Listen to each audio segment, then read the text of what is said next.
Hello students, today I am going to explain you chapter number 11 एक यात्रा यह भी, जिसके लेखक है रामदरस मिश्र।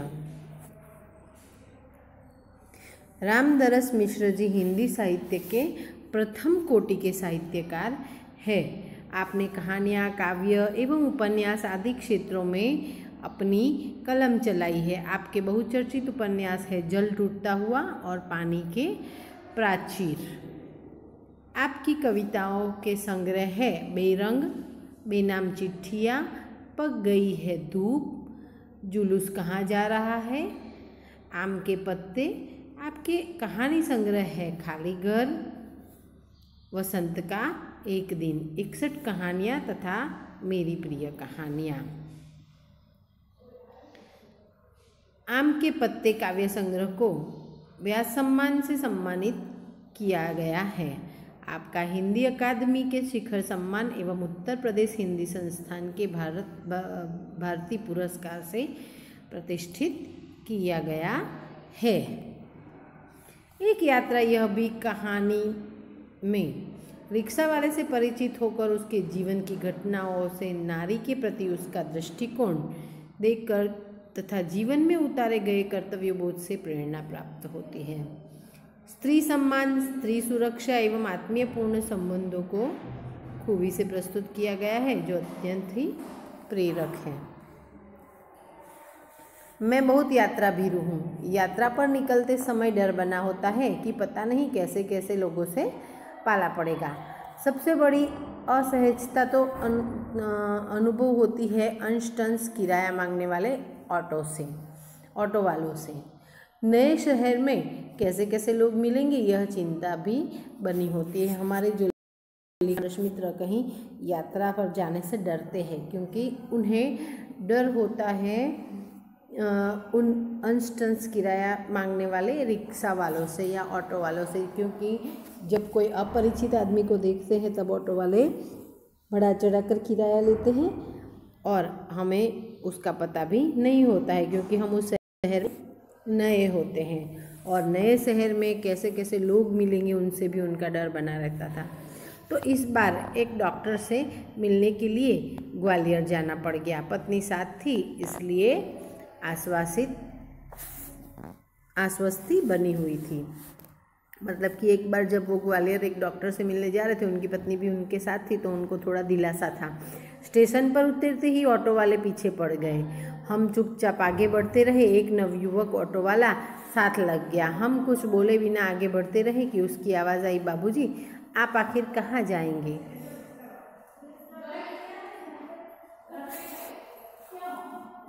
हाँ, और कोई ऑटो करेंगे ही तो फिर मेरा ऑटो क्यों नहीं? उसकी ज़िद और आवाज़ में कुछ ऐसा आकर्षण महसूस हुआ कि मैंने स्वीकृति दे दी। हमारे लेखक जब स्टेशन पर उतर कर जा रहे थे तब बहुत सारे ऑटो वाले उनके आगे पीछे घूमने लगे, पर एक जो ऑटो वाला था बहुत नवयुवक था और उनके साथ साथ ही चल दिया और कहने लगा कि आप कहीं ना कहीं तो जाएंगे और कोई ना कोई ऑटो तो करेंगे, तो मेरा ऑटो क्यों नहीं? उसकी आवाज़ में एक ऐसा आकर्षण और अपनापन था कि लेखक ने उस ऑटो वाले को हाँ कर दी। वह प्रेम भरी बातें करता रहा और हमें डॉक्टर के यहाँ पहुंचा दिया। उसके द्वारा बताए वांछित पैसे देकर डॉक्टर के घर की डोरबेल बजाई और कॉल बेल बजाई। ज्ञात हुआ कि डॉक्टर ने क्लिनिक की जगह बदल दी है। लेखक ऑटो से उतरकर डॉक्टर के पास गए, ऑटो वाले को पैसे दे दिए जितने उसने कहे और डॉक्टर के यहाँ कॉल बेल बजाई, पर डॉक्टर ने अपना क्लिनिक का पता बदल दिया था, इसीलिए क्लिनिक बंद था। ऑटो वाला बिना हमारे कहे इंतज़ार कर रहा था। हमें नई जगह पर पहुंचा दिया। मैंने पूछा कितने पैसे दूं? बाबूजी जो इच्छा हो दे दीजिए। वैसे डॉक्टर के घर से यहाँ तक का किराया तो अतिरिक्त हो गया ना। मतलब लेखक ने ऑटो वाले से रुकने के लिए नहीं कहा था, फिर भी वो ऑटो वाला वहीं पे रुका हुआ था, उनका इंतज़ार कर रहा था और लेखक और उनकी पत्नी को जहाँ वो जाना चाहते थे वहाँ पहुँचा दिया। और जब लेखक ऑटो से उतरे तब उन्होंने पूछा कि कितने पैसे हुए, तब उसने कहा कि आपकी जो मर्जी हो वो दे दीजिए। ऑटो वाले ने पूछा, मतलब उसने पूछा, बाबूजी यहाँ से कहाँ जाएंगे? मैंने होटल का नाम बता दिया और कहा, भाई तुम जाओ, यहाँ देर लग सकती है। वह कुछ बोला नहीं। हम डॉक्टर के पास चले गए। घंटा भर बाद निकले तो देखा वह वहीं खड़ा था। ऑटो वाले ने लेखक से पूछा कि बाबूजी अब डॉक्टर के पास तो मैंने पहुंचा दिया, पर आप यहाँ से कहाँ जाएंगे? तो होटल का नाम बताते हुए कहा कि हम यहाँ पर इस होटल में जाएंगे, पर हमें यहाँ देर लगेगी, तुम चले जाना। परंतु वो ऑटो वाला उनका इंतज़ार करते हुए वहीं पे खड़ा था। अब हमें महसूस होने लगा कि यह ऑटो वाला कुछ और है। वह हमारे भीतर घर करता गया। होटल पर छोड़कर उसने पूछा, फिर कब आऊँ? लेखक को उस ऑटो वालों में अपनापन महसूस हुआ। उन्हें ऐसा लगा कि ये ऑटो वाला दूसरे ऑटो वालों से बहुत ही अलग है। और जब उसने लेखक और उनकी पत्नी को होटल पर छोड़ा, तब उन्होंने पूछा कि उस ऑटो वाले ने पूछा कि साहब अब मैं कब आऊँ, फिर कब आऊँ, मतलब कि दूसरी बार आपको लेने कब आऊँ? यानी आप शहर में घूमेंगे फिरेंगे ना, आपको जहाँ जाना होगा ले चलूँगा। वैसे यहाँ कब तक है? जब लेखक ने पूछा कि तुम्हारा पूछने का मतलब क्या है, तब ऑटो वाला कहता है कि आप नए शहर में आए हैं, घूमेंगे फिरेंगे, तो मैं आपको सब जगह घुमाऊंगा। और आप कितने दिन तक रुकने वाले हैं? तब लेखक कहते हैं कि कल शताब्दी से लौटेंगे, तो आपको घुमाने के लिए कब आ जाऊं? ऑटो वाला पूछता है, तो मैं कब आऊं? भाई आज तो थके हैं, आराम करेंगे, कल घूमेंगे। ठीक है बाबूजी, यह रहा मेरा मोबाइल नंबर, मुझे फ़ोन करके बुला लीजिएगा। अरे तुमने अपना नाम तो बताया ही नहीं। ऑटो वाला लेखक को अपना फ़ोन नंबर देता है और कहता है कि जब आपका मन करे, आपकी थकान उतर जाए, मुझे बुला लेना, मैं आ जाऊँगा। तब लेखक कहते हैं कि तूने अपना नाम तो नहीं बताया। मोहन। ऑटो वाला कहता है कि मेरा नाम मोहन है। मोहन अच्छा नाम है। दूसरे दिन घूमने का कार्य शुरू हो गया। वह बहुत प्रेम से एक के बाद एक स्थान दिखाता गया। मतलब मोहन लेखक को एक के बाद एक स्थान अच्छे से दिखाता गया, उन्हें घुमाता गया। बाबूजी और पत्नी को अम्मा नाम से संबोधित करता रहा। वो लेखक को बाबूजी और उनकी पत्नी को अम्मा के नाम से संबोधित करता रहा। घूमा कर होटल पर लौटे तो चाय पीने के लिए उससे भी कमरे में बुला लिया। जब लेखक और उनकी पत्नी घूम कर आए तो चाय पिलाने के लिए उस ऑटो वाले को भी उन्होंने अपने कमरे में बुलाया। यह बहुत ही संकोच के साथ आया। चाय पान के साथ हमारी पारिवारिक वार्ता शुरू हो गई। पत्नी ने पूछा, बेटे तुम ग्वालियर के हो? मतलब चाय पानी करते हुए कुछ बातें निकली, उसमें परिवार के बारे में एक दूसरे से पूछा गया। तो लेखक की पत्नी ने उनसे पूछा कि बेटा तुम ग्वालियर के ही हो? नहीं अम्मा, मैं मूलतः आगरा का हूँ, यहाँ आना पड़ गया। हमें लगा कि वह कहते कहते कुछ भर आया है, इसलिए चुप रहे, लेकिन वह स्वयं बोलने लगा। आगरा में अपना घर है, माँ बाप तो बचपन से ही में ही गुजर गए। बड़े भाई और ने मेरी परवरिश की। भाई वकील है, मैं भी BA पास हूँ, कोई नौकरी खोज रहा था कि लेखक ने जब इनसे पूछा बात की, तब मोहन जवाब देते देते जैसे उसका मन भर आया, वो रोने जैसा हो गया। लेखक और उनकी पत्नी ने आगे उनसे कुछ नहीं पूछा, पर वो खुद ही अपने बारे में बताने लगा। वो कहता है कि आगरा में मेरा घर है, मेरे माता पिता तो बचपन में ही मर गए हैं, मेरे जो बड़े भाई हैं उन्होंने मुझे पाल पोस कर बड़ा किया है, मैं भी BA पास हूँ और कोई नौकरी खोज रहा था कि मतलब एक वो बोलते बोलते चुप हो गया। एक चुप्पी सी छा गई। हमें लगा कि इसके साथ कोई अवांछित घटना घटी है। मतलब लेखक को लगा कि इसके साथ कुछ न कुछ बुरा हुआ है। उसे छेड़ा नहीं, किंतु उसने फिर कहना शुरू कर दिया, मैं नौकरी की तलाश में इधर उधर भटक रहा था। एक दिन भटक कर लौट रहा था कि रास्ते में एक परिचित लड़की मिल गई। बदहवास थी, दिधियाती हुई बोली, मोहन मुझे बचा लो। मोहन आगे बात करते हुए कहता है कि जैसे मैं नौकरी ढूंढ रहा था, नौकरी ढूंढते ढूंढते भटकते भटकते एक दिन रात को आ रहा था तो मुझे रास्ते में एक परिचित लड़की मिल गई। वो बदहवास मतलब बेहोश थी और मुझसे बोल रही थी कि मोहन मुझे बचा लो। अरे क्या हुआ? मोहन ने उस लड़की से पूछा कि क्या हुआ? मेरे माँ बाप एक अधेड़ के हाथ मुझे बेच रहे हैं, मैं कुएं में गिरकर जान दे दूंगी, किंतु उस कुमट अधेड़ के साथ नहीं जाऊंगी। लड़की कहती है कि मेरे माता पिता जो है वो मुझे एक बुज़ुर्ग आदमी के साथ मेरी शादी करवा रहे हैं, मुझे बेच रहे हैं, मैं कुएं में गिरकर मर जाऊंगी पर उस खुसट से शादी नहीं करूंगी। मैं बहुत असमंजस में पड़ गया। मोहन कहता है कि मैं तो बहुत असमंजस में पड़ गया कि अब मैं क्या करूं क्या ना करूं, कर भी क्या सकता हूं। मुझे लगा कि स्टेशन चलना चाहिए। वहाँ उसे ले गया और थानेदार से हकीकत बयान की। वे कुछ देर सोचते रहे, क्या किया जा सकता है। मोहन उस लड़की को लेकर पुलिस स्टेशन जाता है और पुलिस स्टेशन पर जाकर पुलिस वाले थानेदार और वो दोनों सोच रहे हैं कि क्या किया जाए। थानेदार साहब बोले, इसकी FIR लिखकर इसके माँ बाप को हवालात में बंद कर लेता, लेकिन फ़िलहाल चिंता इस लड़की की है कि आखिर इसके लिए क्या किया जाए। थानेदार कहते हैं कि इसके माता पिता को मैं अभी जेल में बंद कर दूं, पर इस लड़की का क्या करेंगे। एक छोटी सी चुप्पी के बाद वे एकाएक बोले, तुम्हारी शादी हो गई है। मैंने में सिर हिलाया। मतलब अचानक से थानेदार सोचते हुए बोले, मोहन से पूछा कि क्या तुम्हारी शादी हो गई है। मोहन ने ना कहा। तो बोले, तुम इससे शादी क्यों नहीं कर लेते। तो थानेदार जी मोहन से कहते कि तुम इस लड़की से शादी क्यों नहीं कर लेते। मैं तो इस आकस्मिक प्रस्ताव से चकरा गया, किंतु कुछ पल के बाद लगा कि इसमें बुराई क्या है। मैंने कहा, इससे तो पूछ लीजिए। जब थोड़ी देर के लिए तो मोहन घबरा सा गया, पर उसके बाद उसे लगा कि शादी करने में कोई बुराई भी तो नहीं है। उसने पूछा कि सर आप इस लड़की से तो पूछ लीजिए। थानेदार ने उससे पूछा तो उसने स्वीकृति सूचक सिर हिला दिया।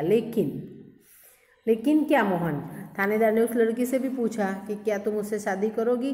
तो लड़की ने हाँ कहा, पर मोहन रुका। लेकिन तो मोहन से थानेदार ने पूछा, लेकिन क्या मोहन। बाबूजी, लेकिन यह कि भाभी अपनी बहन से मेरी शादी कराना चाह रही थी, बात तय हो चुकी थी। फिर बाबूजी, मैंने सोचा भाभी जी की बहन से तो कोई भी अच्छा आदमी शादी कर लेगा। लेकिन मोहन रुका क्योंकि उसकी भाभी जो थी वो उसकी बहन से शादी करवाना चाहती थी उसकी। पर मोहन ने फिर सोचा कि मेरी भाभी की बहन को तो और कोई दूसरा लड़का भी मिल जाएगा, पर इस बेचारी लड़की से कोई शादी नहीं करेगा। तो भाभी जी की बहन से तो कोई भी अच्छा आदमी शादी कर लेगा, वहाँ कोई संकट नहीं है। लेकिन इस लड़की की तो ज़िंदगी खतरे में है। लड़की सुंदर भी है, परिचित थी, और सबसे अहम बात यह थी कि वह संकट में है। इससे विवाह करना प्रीतिकर भी होगा और मानवीय भी। लेकिन मोहन ने कहा कि बाबूजी, मैंने सोचा कि इस लड़की बेचारी ये कहाँ जाएगी, इससे कौन शादी करेगा, तो मैंने इससे शादी कर ली। पर फिर भी तो लेखक पूछते हैं कि फिर लेकिन हाँ, अब समस्या यह कि विवाह एकदम तो न हो जाएगा। यदि लड़की घर गई तो फिर वहीं बेच दी जाने का संकट। मैं साथ ले जाऊंगा तो भैया भाभी तो नाराज़ होंगे ही। इसके माँ बाप मेरे ऊपर लड़की भगाने का केस कर देंगे। जब मैंने थानेदार के सामने यह समस्या रखी तो वे बोले, कुछ दिन के लिए इसे नारी निकेतन में रखवा देता हूँ। लड़की से माँ बाप के खिलाफ शिकायत लिखवा कर रख लेता हूँ। जब मोहन ने थानेदार से कहा कि मैं इस लड़की को अपने साथ भी नहीं ले जा सकता, अगर साथ ले गया तो भैया भाभी नाराज़ होंगे, उसके घर वापस भेज दिया तो उसके माता पिता उसे बेच देंगे, तो क्या किया जाए। तब थानेदार ने कहा कि मैं इसे थोड़े दिन नारी निकेतन में भेज देता हूँ और लड़की से उनके माता पिता के खिलाफ बयान लिखवा कर रख देता हूँ। 15 दिन बाद उन्होंने मंदिर में उससे मेरी शादी करवा दी। मैंने कहा, मोहन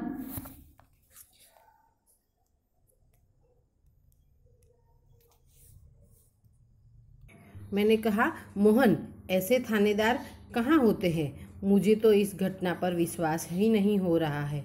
लगता है कि मैं कथा सुन रहा हूँ। लेखक कहते हैं कि मोहन ऐसे अच्छे थानेदार कहाँ होते हैं। मुझे तो ये कहानी के जैसा लग रहा है, ये सच्ची कहानी है, इस पर विश्वास नहीं हो रहा है।